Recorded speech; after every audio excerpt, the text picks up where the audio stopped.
Amit Shah, Home Minister, should not be asked to resign, but should in fact be sacked for the killing of 14 innocent civilians in Nagaland.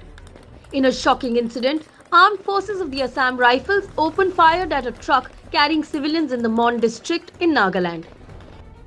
While this was a case of mistaken identity, due to prior intelligence given to the army, the Home Ministry must answer whether the information shared was faulty. On 26 October 2021, during a VHP rally in Tripura, a mosque was vandalized, shops and houses attacked, but Amit Shah failed to act.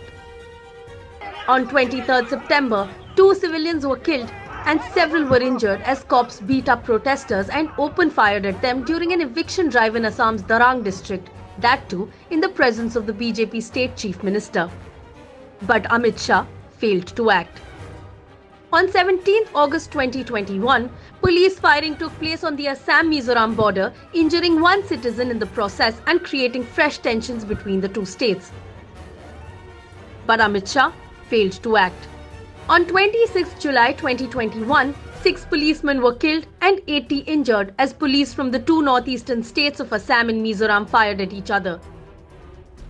But Amit Shah failed to act.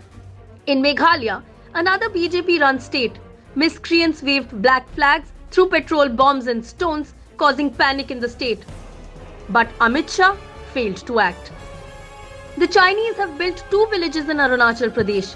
They even defied by rebutting our claim on Indian territory. But Amit Shah failed to act. Delhi riots happened under the nose of Amit Shah. But Amit Shah failed to act.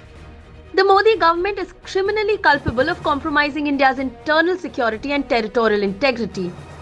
We now turn to the Prime Minister for answers on these incidents, as the Home Minister is incapable of taking action.